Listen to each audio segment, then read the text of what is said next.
Welcome to Life Mastery Radio with Todd Allen and Jackie Bailey, the show that dives into the science of higher consciousness with inspiring topics such as abundance, intention, health, manifestation, love, and transformation. Join Todd, Jackie, and their guests of leading authors, speakers, coaches, and entrepreneurs weekly at 10 a.m. Pacific. Learn to live a peaceful life with intentional mastery. It's all right here with stories and messages to support your well-being and most evocative dreams. Now, here's your hosts, Todd and Jackie. Hey, it's another groovy day, and most of you know that's because I make it that way. Welcome to Life Mastery Radio, the talk show that brings you great thoughts and ideas for you to use on your very own life mastery journey. And as always, I have my co-host with me today, Jackie Bailey, and she is the queen of teaching kids how to speak from their heart, right? Did I get it right? Well, I don't know if I'm the queen, but I anoint you the queen. I am the international conversation coach for kids and adults. I say that. So. Oh, I like that better. I'll have to remember that one. Yeah, in fact, we have some new programs coming up that are a little shorter term than our typical 8-week courses. In fact, next week we have a Ace That Application course that's starting, and that is specifically for high school students or those who are heading onto the college scene and helping them to prepare for their personal essay or personal video that they have to give as part of their college applications. And so that's just a 3-week course that will help them develop that message. We've got another course now that's called Speak on a Summit in Less Than a Month, because it is now summit season and a lot of organizers are looking for youth speakers. Yay. And so we have a 3-week course that helps you get ready with your message. It helps you practice if it's an interview style. Put together your title, bullet points of what you would like to talk about, and how to apply to speak on a summit. We get sponsors that hopefully will cover any fees that they might have as speakers. And this is a way a student or a young person gets ahead of the game, right, Jackie? I mean, they're being prepared for college. They're already know what to expect on a presentation, and they learn the skills of developing a speech in a presentation. I mean, the return on investment of teaching kids is, I'm really shocked it's not in school already, but then our education system's a little bit upside down. Yeah, let's not go there. In fact, I am collaborating with a group of genius, amazing individuals for some summer courses that we're going to take on the road. We are creating some information, material, content for youth to young adult that they don't get in school to help them prepare for that next phase of life, which is college. Right. And we're going to take it on the road and take it to different places around the country for a week and do some amazing courses in different places. So we're working on getting that all tied up. Very cool. And you can find out more at speakfeedlead.org or Google Jackie Bailey. I mean, you'll have many choices. You can surf around. I am not the real estate agent in Texas, though. I noticed that. She and I are competing for the top spot on Google, I think. Is that right? That's funny. I want to remind our listeners that today's show page is at www.lifemasteryradio.com. You can go there. Any links that we talk about will be there. There are already links there, especially to our guest webpage. We'll talk about that a little bit. You can sign up for our newsletter while you're on that page. Jackie creates a newsletter once a week, and it highlights who's been on the show, who's coming on the show, and a blog post about who was just on the show. So it's pretty cool. All things life mastery are in that newsletter. Links to both of our books. Well, she has more books than me, but both of our books are right there. You can go to Amazon and check out our books, love them, and give us some feedback. Okay, Jackie, you ready for the show? I'm so ready. This is going to be a fun conversation. Fun conversation. Our guest today is Karen Herrick, Ph.D., and she completed her master's degree at Rutgers University in social work. and a PhD at Union Institute and University. She is the founder of the Center for Children of Alcoholics and has shared her clinical expertise for 30 years in private practice by lecturing on dysfunctional, addictive homes, disassociation, and grief and loss from a Jungian perspective. Her decades of research consist of paranormal experiences. This woman is going to blow you away. She is well-versed in all things. Her decades of research paranormal experiences and that have been widely reported and appear to be fairly common. So those things that we hear about from our friends and family, and we're kind of like, well, where's that person coming from? Until we experience it. And then there's these phenomena have been the subject of physical research for well over a century, and their existence is reasonably established. Her website, just so you know, it's www.kareneherrick.com. And that link is on our website at lifemasteryradio.com. Dr. Herrick is the author of 3 books. Her recent book, You're Not Finished Yet, which discusses the need for a new type of therapist that goes beyond addiction to help people with their spiritual experiences. Grandma, What is a Soul? Based on a conversation of her own grandson, and Psychology of the Soul and the Paranormal, based on her decades of research into the paranormal, clinical practice, and personal experiences.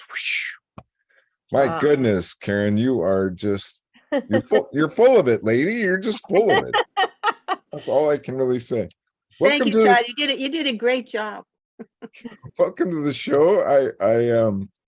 There are so many things that we can talk about. I told you in the beginning of the show, I am a friend of Bill's, and I'll be celebrating 20 years this year. But it wasn't until I discovered myself and experienced a spiritual awakening that I got it. I got the addiction piece and why I responded and acted the way I did. Okay. And well, my point is just everything is spiritual, right? There's a spiritual connection there. I mean, you started out exploring spirituality and it led you down these other paths. Maybe you could highlight some of those for us, and what makes you tick, Karen? Lots of things. Carl Jung mostly, and listening to people's stories. I just love that. And let's see. I think years ago, after the birth of my second daughter, I hadn't lost about 15 pounds after that pregnancy. And so I was reading Louise Hay's book, the little Heal Your Body book. And I looked up fat. I was kind of insulted that she didn't have a better word, but I had extra fat. So it said stomach fat, something about lacking nourishment, which that was true. I came from a traumatic alcoholic home. And then in the psychological answer, it was look for spiritual food. And I thought, well, what does that mean? Right? So for years, I thought about what was spiritual food? You're like, well, sure, prayer probably. But really, I wanted some meat, So that started me questioning. And then somebody introduced me to Carl Jung and transpersonal psychology. Went to a conference, and transpersonal psychology studies everything that happens when you're not awake. Your waking state is, of course, important, but so if you've had a dream or different things while you're asleep or go into trance, we want to know about that, and how did that help you? So having a spiritual experience where you see, your deceased mom in your bedroom at night, or leaving your body. I had a client who said, and clients helped me too. One day, doorknob issue, the last thing they say when they leave, and he said, I leave my body at night, and I'm concerned about that I won't be able to get back into it. Wow. And so I thought, okay, how do you usually get back into it? Well, I usually think about it and I'm there. And that's how you get back into it if you ever find yourself in your spiritual body. And humans have two bodies, they have a physical body and a spiritual And body. spiritual. So then I studied a lot in that week about leaving your body so that I could help him. And there is a Monroe Institute in Virginia, started by Robert Monroe, who used to leave his body from into the 50s, I think. And he wrote several books about it. And so you could go there and they'll teach you how to leave your body and get back in. Right. So we had that. So I learned a lot from, people coming, and I knew they Ask her. weren't lying to me. They all had these big stories that they couldn't tell anybody else. And I've had several things. I So it felt comes from, I guess it comes from curiosity, right? oh, You wanna- absolutely. You want to help people and you're just a curious person. I know that's led me down many paths. Yeah, really. Isn't that great? Life is never boring then. Right. If you're a curious person. I know for me, here's what I've theorized, or here's what I've speculated, that I would start drinking again if I allowed myself to enter a spiritual blackout. That's kind of my philosophy, and it's kept me sober for 20 years. Yeah, that's wonderful. Hmm. So you count on the higher power to keep you sober in a spiritual way. And a sense of spirituality, a spiritual connection, and I can always think of that, and it because I get high off being alive. I don't need the chemical, right? But if I allow myself to block all that out and lose all those thoughts, then more than likely I would drink again. Spirituality anchors your soul, so you feel more comfortable here on earth, I think. Yeah, and I think there's a lack of that totally in our society today, although there are indications that people are moving more toward spiritualness, or a belief system, and having faith, and especially looking toward Jesus. There's a new movie out, and I think that is wonderful for people to look in that direction for their answers. Yes. Mm-hmm. It- So Karen, I have some questions because there's a lot in just this few minutes that I'm trying to digest here. First of all, Carl Jung, you said he talked about transpersonal psychology, or that was one of his specialties. Well, he and William James. Okay, what is that specifically? Is that the idea of leaving your body, or is that something different? Well, you could leave your body, and transpersonal psychology would want to know about it. So people that understand transpersonal, it's going across your own personal life into a higher place. All right. So they understand, they try to understand all the different psychologies. So we don't eliminate anybody. Okay.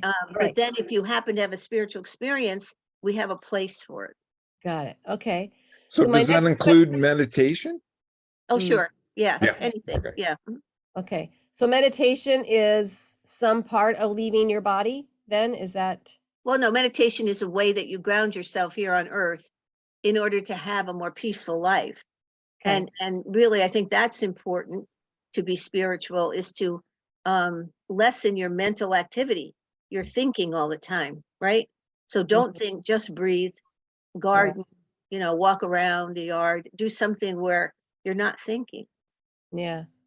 Well, so my last question about this first little segment is, you talked about people who are teaching others how to leave their body and get back in. Yeah, that's at the Monroe Institute in Farber, Virginia. They teach that. Okay. So my question is, what are the benefits to leaving your body? Why would people want to do that? Well, probably the biggest benefit is when you have a near death, where you go up and then you have a spiritual component, where you see your beloved ancestors, or the flowers and the beautiful music. And I interviewed, one of the things on my website is a medium who, when she had her first child, she left her body and just went up in her spiritual body and was looking down at herself in labor. And she was up there with the music and the flowers. She said it was lovely. And then down there, and she didn't know she had a spiritual body. So we talk about that on that interview, which I love. And And so she said then she was disappointed when she had delivery 2 and 3, where she just stayed in her body. And I said, yeah, well, I said, Welcome to average. you got out of it for the first one, which is usually the hardest, right? Because the canal has not been opened until then. Mhm. Right. Okay. So when you go up there, you realize there is something else. You're in the now. You feel like there is a higher power, something that affects everybody on Earth and has a plan for all of us.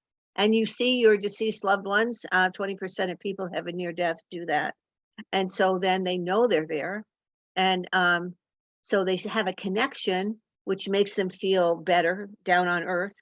Now, when they come back to Earth, they need therapists who understand this, because they're not happy to come back. Yeah. Most of them want to stay with that beautiful music and the flowers, and some of them see Jesus or a religious figure, in their culture. Mhm. And so coming back, like Jung had a vision in the 1940s, he called it a vision. They didn't have the term near death then. And he said this was a terribly black and white world. And for 2 weeks, he was like depressed. He was in the hospital because he had had a heart attack. And this head nurse didn't give him dinner, and he tried to get back there for 2 weeks straight, and he couldn't get back there. So he had Mm. to stay here for the rest of his life. Wow, that's And interesting. and many times that experience, there are people there saying, and that's the title of your book, you're not finished there yet. Go back. That's right. Yes. And so how were you inspired? You must have interviewed many people that have had that experience. Well, You're Not Finished Yet was my first book. And so that talks about coming from an alcoholic or dysfunctional home. So what is alcoholism in the first chapter? And then the roles the kids take on in Got a it. dysfunctional home. So usually the oldest is the hero, brings pride to the family and helps the parents. And the second one is the problem child, or the scapegoat that acts out. Third one is the lost child, quiet, shy, and sensitive, doesn't spends a lot of time in their room, doesn't bother anybody. Fourth one is the mascot or the clown. They use humor to hide all their feelings. And then in some families, there's a placater child that just tries to make everybody happy. Mm. And then there's problems with all those roles when you take them out into the world. Right. So Wow. that's the first book. And then the last 2 chapters there are on spirituality. And the biggest thing I think in that first book is that you have to be honest, Right. which from the AA program or any program of sobriety. Honesty is the most important thing, and you can't stay in denial. Humility and humbleness, it goes along with it as well. I mean, it's just, yeah, the steps just take you down a path that it's like grabbing somebody and shaking them, which I want to do most times when working with others, but the book does that for you. Yeah, no, it's a very spiritual program. Karen, do you find or know a percentage of the amount of children who grew up in an alcoholic home who also become alcoholics or become addicted to other substances or behaviors or anything like that? Is it a large percentage on another? Let's see. So in a schoolroom, if you had 25, you'd probably have 5 children that come from some kind of addicted home. Okay. And boys have a greater percentage, I think a 4 times greater percentage, to become alcoholic if their father was alcoholic. And many times they use pot instead of alcohol because they think, a drug isn't a drug. This will Mhm. be a different Yeah.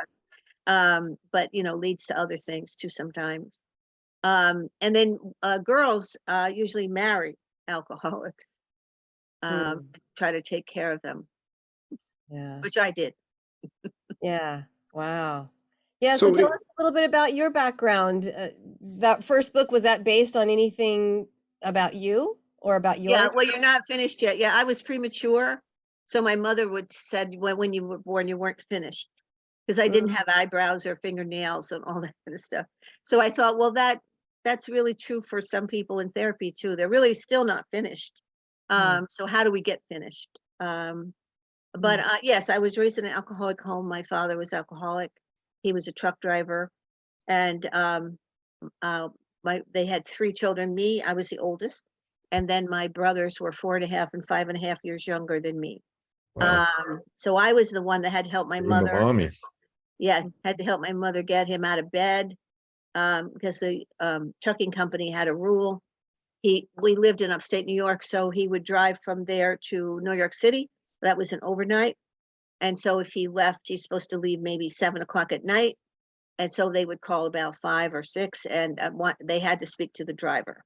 So you'd have to get up somebody who was supposed to have come home about 9 in the morning and didn't come home till 3 or 4, drunk, and get him to the phone. So I think I learned about perseverance just from that, because there was not getting him to the phone. That was the only way we were going to get a paycheck. And so in my teenage years, he stopped drinking. He didn't go to AA. He was dry. So my brothers had it a little bit easier as they were, getting older. But then I married my high school sweetheart and moved to California. And I loved California. And he was in the Navy.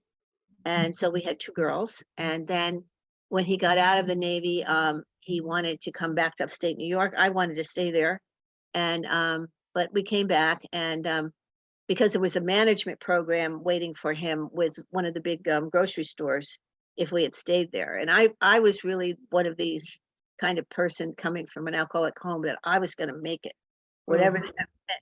So I was probably dying of terminal seriousness most of the 30 years of my life. And he was very relaxed. So eventually I decided we had just had to split up because it was like I had 3 children instead of 2. And I just saw, coming from an alcoholic home, his relaxation as passiveness. And so it didn't work out. And then I married my second husband, who was my future alcoholic. And I remember being 10 and 11 and thinking to myself, watching my mother with my father, and because my mother wasn't allowed to write a check. My father had to write all the checks, all that stuff. And she would say, we have to ask your father. And I would think, why? Why? But so I watched that and I thought, if I ever marry an alcoholic, I'm going to leave. So, of course, Jung talks about how the greatest thing for a child is the parents' unlived world. So my mother never left. So that's what I saw. So I tried to, get him better and all that, and he wasn't listening to me. In fact, one night we were fighting, and if you fight with an alcoholic, he's not really there. But he suddenly came alive and said to me, you know what? He said, I'm going to tell you something. And if you ever tell anybody, I'll deny it. But you, I can live without. Alcohol, I can't. And I felt like I was slapped, right? Yeah. But then I thought, wow, that's what I've been afraid of. That he wasn't going to do it, right? So now I have permission to leave. And so it took a couple years to decide, how to do it and everything. And then I went back to college, and I went in and I said, I can either go back to work, because I was a secretary, and right now, like, I type over 100 words a minute. I always could get a job, but I thought, what do I want to do? Do I want to be a secretary? Because now I have 3 girls, and or do I want to go to school? Because I always wanted to be educated. So they put me in this room at the college with all these women pictures around me, and they gave me this 1-inch binder, and they said, go through it. So the first question was, if you had all the time and money in the world, what would you do? And I put, go to college. And then at the and you went through all these questions, multiple choice and essay. And at the end it said, go back to question number 1 and do it anyway. So that's a good lesson for somebody when you think, no, it's too far off. I'll have to wait to do what I really want to do. So anyway, it takes 2 years to divorce an alcoholic. At least took me that long. So I had an AA degree by the time Wow. I was getting ready. And I think actually I must have had credits, because when I got divorced, I went and got my master's.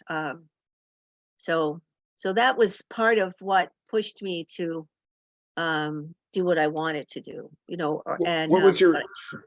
What was your interest with adult children of alcoholics? Was that because of your parents? And yeah, so then I went to Rutgers, which was the only university in the country that had a minor in alcohol studies.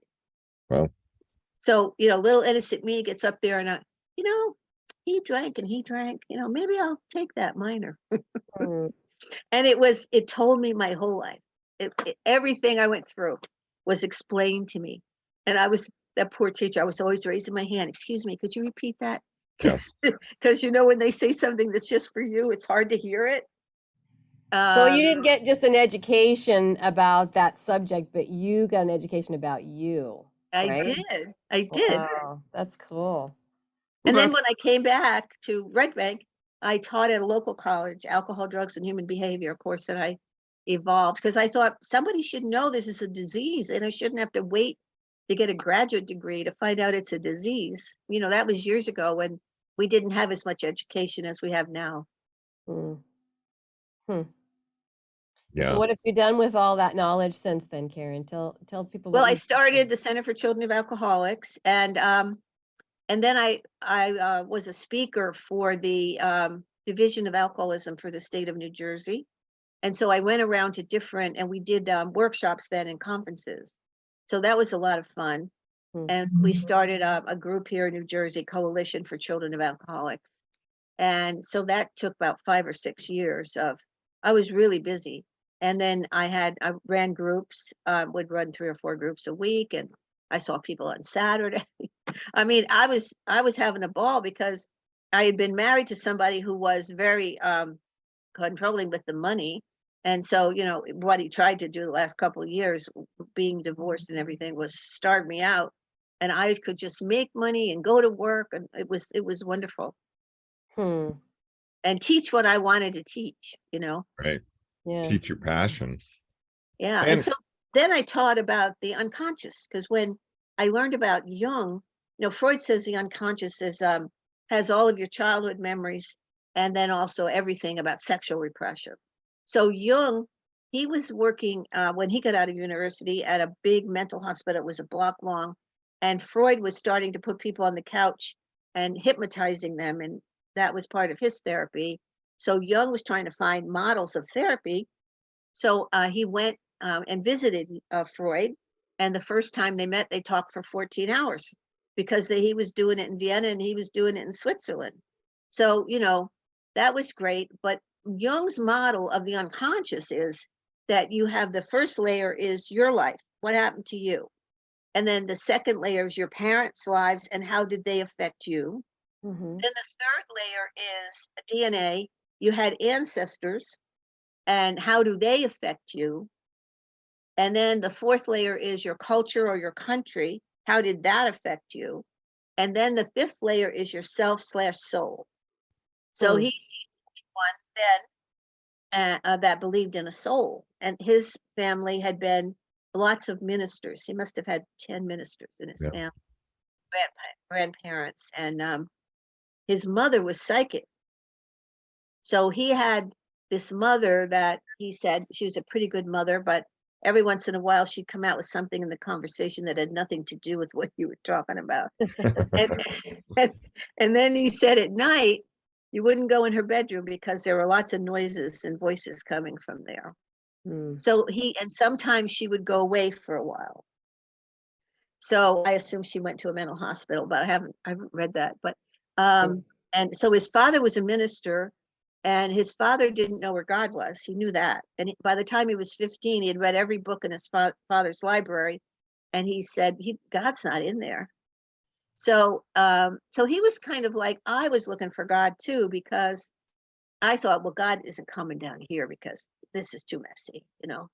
And so I believed something like in nature, coming from upstate New York, because it's so beautiful up there. That like the Indians of wind and something created this. I don't know what, but something did.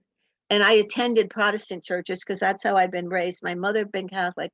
My father was Protestant. My mother didn't drive. So my father took us to the Protestant church, dropped us off, went to drink, and then sometimes didn't come back to get us. Wow. So religion was kind of just a chore, right. really. So Sounds like it was a babysitter to some degree. yeah, yes. And Yeah. So I went to a transpersonal, the first time I found out about transpersonal psychology, there was a conference in Connecticut, and somebody at another conference in Boston where I'd been studying about the roles of children in alcoholic families. Claudia Black, this woman, we met for tea, just, having tea together. And she said, oh, if you like Claudia Black, you'll love Jackie Small. She's a therapist in Texas. I said, oh, that's nice. Oh, you'd really like her. So then 6 months later, this brochure comes across my desk. Jackie Small is going to be in Connecticut. And it's going to be the same week my last daughter, who's home, is going to sleepaway camp. I thought, well, that's a nice coincidence, right? Synchronicity. So I will call them. So I called them. And they said, oh, you realize this is a 9-month training program in transpersonal psychology, and it costs $5,000. And I said, no, I didn't. And I said, well, I don't have $5,000. And she said, there's a guaranteed student loan. If you just apply, you'll get it. And I said, really? And she said, really? I said, all right, well, send me the paperwork. And so I sent it in, and I got the $5,000. So I went, right? So I'm driving to Connecticut at 5 o'clock in the morning thinking, what are you doing? You could have had the whole house to yourself. Yeah. Peaceful week, So I get there, and it's a former nunnery, on this beautiful place in Madison, Connecticut on the water. And then the nun said to me, you look a little tired. Do you want to go to your room? Because we don't start till after lunch. I said, oh, yeah, I'd love to go to my room. So she said, it's in the lion's wing. So I went and got my stuff. And I spelled L-I-O-N-S, and when I got there, it was L-Y-O-N-S, which is one of my great-great-grandmother's maiden names. So I thought, I think I'm supposed to be her, So then it was just studying, Sunday night, Monday, Tuesday. Then on Wednesday, we're supposed to lay down and breathe to music. So it was called holotropic breath work. It was started by Stan Groth, who was a doctor who had been giving people LSD and ecstasy in a hospital, and then studying their spiritual experiences when they came back. But then that got to be a no-no. So he figured out this breath work. So you laid down to music, and there's a meditation. And I asked to go first, so I didn't have, because some of them had breathed many times. And I said, I don't want any ideas about it. I just want to do it. So you have a partner who watches you, who brings you water or whatever. And so you start out with this meditation, and the end, it says, don't think, just breathe. So, okay. So they're playing music that activates the chakra system, which your invisible chakras go up and down your spine. And so it's wonderful. You lay there and feeling all these different things inside of your body, and everything's going along really good. And then I brought my legs up as you're laying on blankets and a pillow, and to the birthing position. And then I felt this breath come through my body that wasn't mine. And I thought, whose breath is that? And it was really hard, a forceful breath. Whose breath is that? And then I think, don't think, just breathe. So I go back to breathing. And then we both breathed for a while, and had no idea what I was doing. And then I asked my partner to push on my feet, and he didn't do it right, whatever that meant. And so then the trainers came over, and one got behind me and said, put your hands on my wrist, and you have to push. You just push and push. So I pushed. I didn't know what I was doing. And he said, no, then I had the thought, where is my mother? And then I thought, why am I thinking that? Don't think, just breathe. So I kept going. And wow. then when I stood up, I looked around the room at all these strange people that believed in reincarnation and all this stuff that I didn't know about. And I loved them. I knew we were all connected. I had this feeling of love and connection and awe, and I knew there was a God.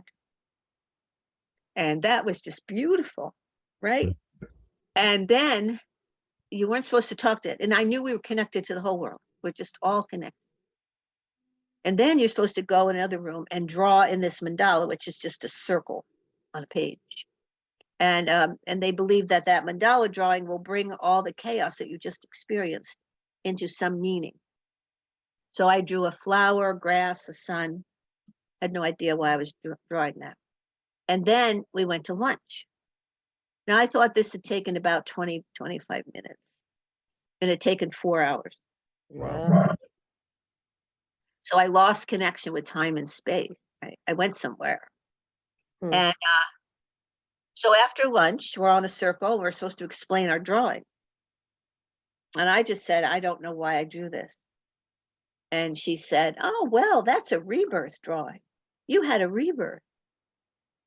Okay, now nobody else talked about a breath, so I didn't talk about it. It's like the near-death people. I don't want to seem weird, right? So, because most near-death people, they wait 7 years to tell their story. That's a long time. Wow, that is a long time.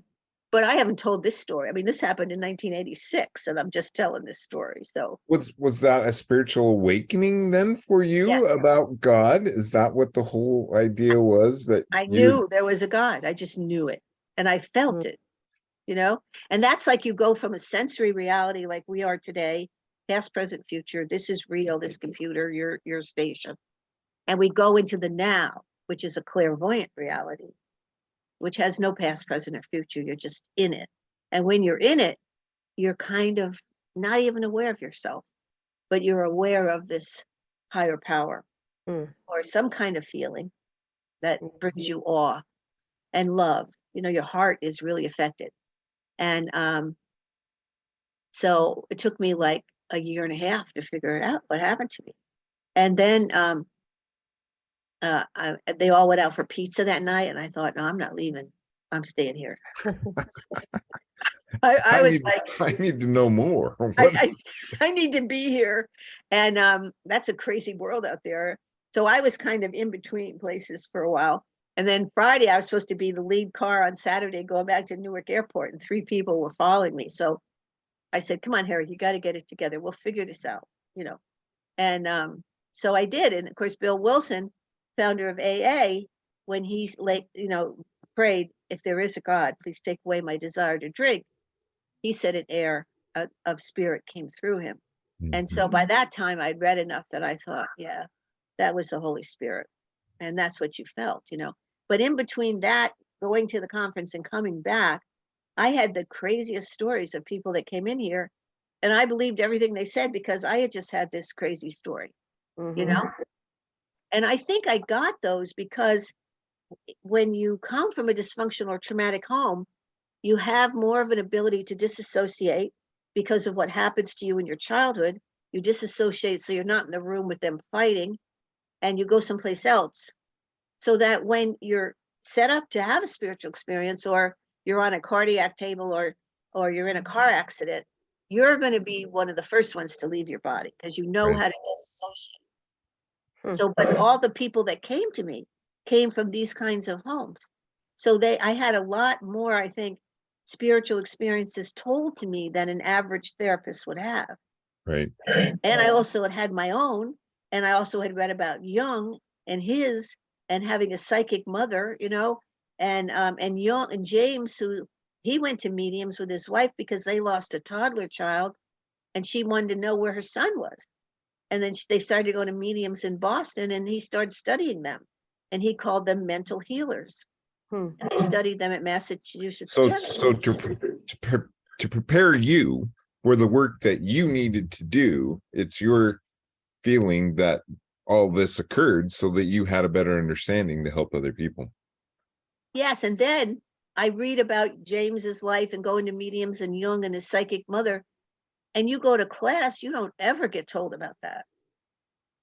And then I thought, well, that's not fair, because you're taking a part out of psychology that's really nice, because it explains some of this mystery in life.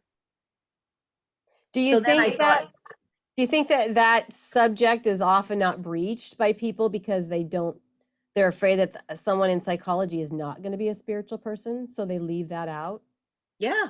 Yeah, I could see that. But if you get known as the weird therapist, right? then they'll tell you all this stuff, you know. Right.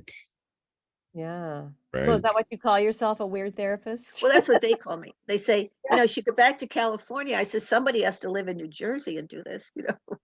Are there many like you though, or are you truly one of a kind that deals with psychology and mental health issues, but also with a spiritual slant? Are there? Well, Raymond Moody, who wrote that one part that you read, he said that I'm an unusual therapist because Mhm. even doctors and ministers don't like to talk about what I talk about. Yeah. But I think there more and more people are coming into it, and 40 to 50% of the population in the United States and Great Britain have some kind of spiritual experience. So I can't wait till that gets to be 50 to 60, because I Mhm. think once we get over the 50% mark, then more people might be educated and they might talk about it. Does there have to be trauma for that to happen though? Or does it No, have to be, no, I it was but just it like, seems like that's where the spiritual experience comes from, right? I knew the answer to that. No, it does not have to be that way, but that seems like that's where most people get it. well, because they know how to disassociate. So they're not going to be in the car accident. They're going to leave. I mean, they don't know that. They just do it. They Yeah. just do it. Fascinating. Hmm. Well, that is interesting. So then what does your typical client look like, Karen? And are you still practicing or are you now Yeah, teaching? I'm practicing part-time. Okay. And I don't always have people, that leave their body at night and stuff. I mean, the regular people come in with dysfunctional, marriages and problems with grandchildren or children, and then every once in a while, though, there will be somebody that says, "I hear that you like to talk about leaving your body," and yeah, I just want you to know I see my mother in my bedroom all the time, and she's been dead 20 years. Oh, that's great. Yeah, I thought you would like that. And then they go on to whatever they're here for, Yeah. get my husband to talk to me. Okay, let's try to do that.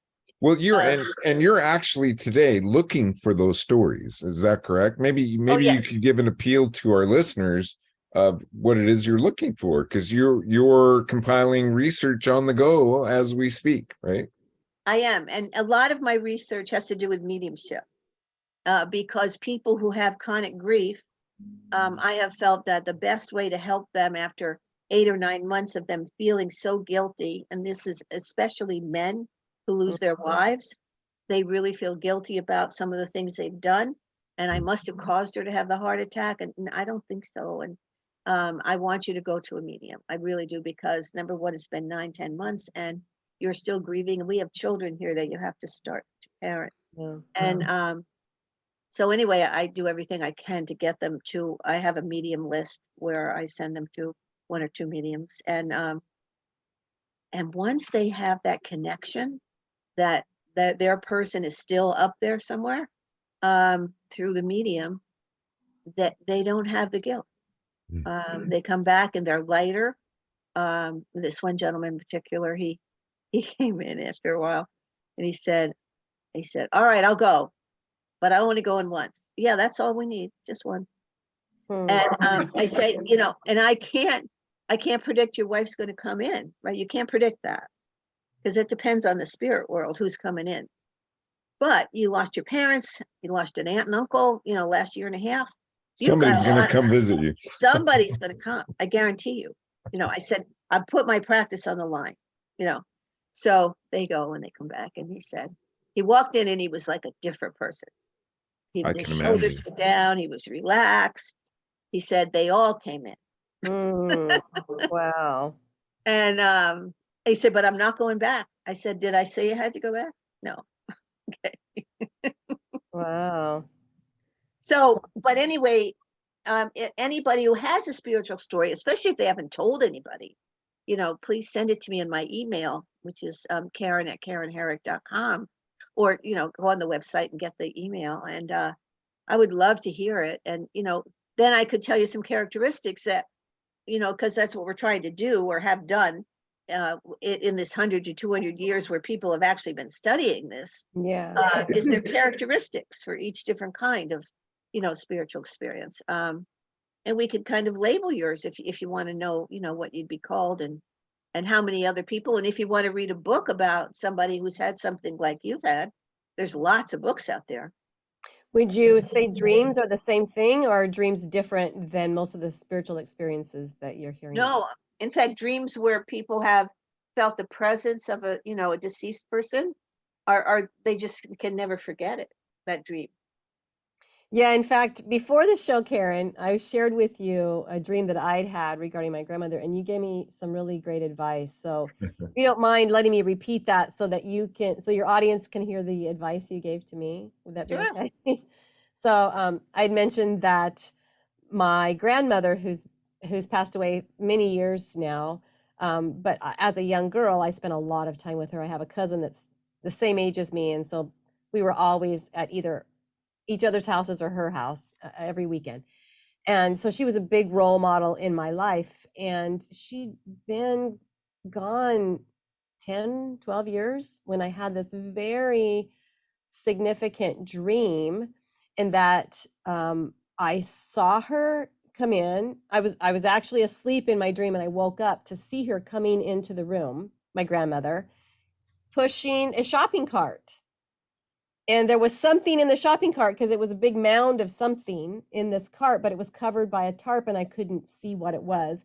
But she was pushing it toward me. But I got so excited that she was alive that I didn't necessarily worry about the cart. And she ran to me, and she hugged me, and put her face in my neck in my dream, and I could feel that. I could literally feel her face in my neck and smell the cigarette smoke. That my grandmother was a smoker, and everything she owned had this little smell to it. I don't That's right. typically like the smell of cigarette smoke, but it always brings me back to my grandmother. And so I actually smell that, and I remember waking up smelling that in my bedroom and still feeling just that lingering feeling of her in my neck, but never understanding what she was trying to bring me. So the advice you gave me when I shared that pre-show was, Was that you're before you go to sleep at night, you're going to write down, have some paper and a pencil there, and you're going to write to dear grandma, and I loved our dream, and I would like to know what's in the shopping cart, because I want to know, what it is you have for me. yeah, And then so if I can either have another dream, you could come again, but if you can't come again, you could give me different messages during the day, like different thoughts. And you look for things like license plates and trucks that go past you, have words on them, and just try to tell me what it is that's in that shopping cart that you want me to have. that is so beautiful, and I'm going to do it. That's It awesome. it does work that way too, right, Karen? Because I can remember in early sobriety, and I questioned God. I mean, I had many, many synchronistic experiences answering those questions. And then when I'd question life or something that was going on in my world, it never failed that God talked to me through my car radio, That's right. Good. Yeah. through a song or some kind of commercial, and it was totally insignificant to anybody else, but yet it applied to what I was questioning and what I was asking. And That's perfect, because that's also what Jackie needs to do. Like if she hears a song that was her grandmother's favorite, or that her grandmother used to play on the radio, or grandma had a story about that song. Well, isn't it Perfect. probably true, or likely true, that those things are coming to us all the time? We're just not paying attention to them. exactly. Absolutely. That's right. That if so, what could we do to be more in tune with those things on a regular basis or a daily basis? Karen, what would you suggest that would help us to, I don't know, let go of this sort of everyday tasks that keep us blinded by some of those messages that are coming my to us? my answer would be curiosity. Okay. Well, curiosity is good. And also knowing that spirits are just people on the other side who can't talk anymore, but they can send you thoughts. And one of the things that Jung's guru that he came through in his dream, Philemon, said to him, you're so arrogant because you think every thought in your head is yours. And it's not. We send you thoughts, and you need to pay attention, right? So you know how you get the little voice in your head that's saying, do this, do this, do this. And you think, I don't really want to do that. But then if you've been paying attention, well, maybe I should because I've heard it 3 times, and that's my rule. If I hear it 3 times, because 3 is the number for expression.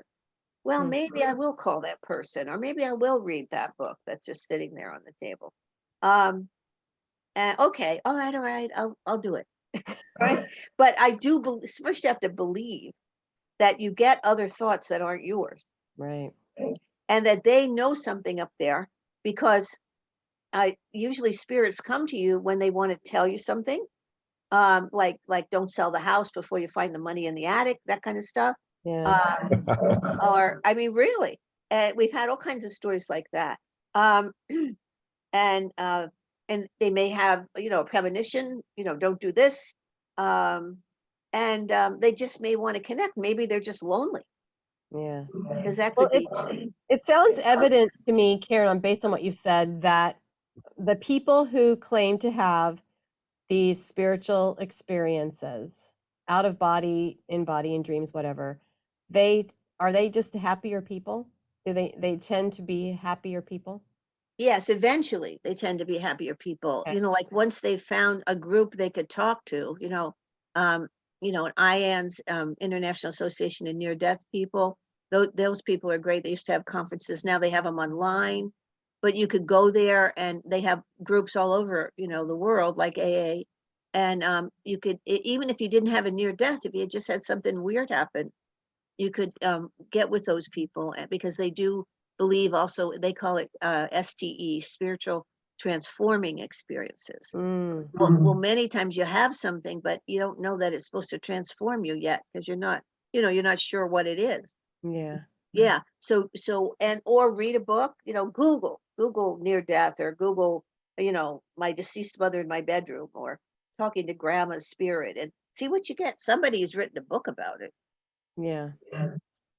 Oh my goodness, ladies, it looks like we only have about 5 minutes left. And Karen, what would you say? What would you say to a young person today who is lost? We have so many young souls that I just get the feeling that they're exploring, they're searching, they're lost, they're getting involved in all kinds of addictive behaviors. I mean, the social media, drugs, the list goes on and on and on. What would you say to a young person needs today?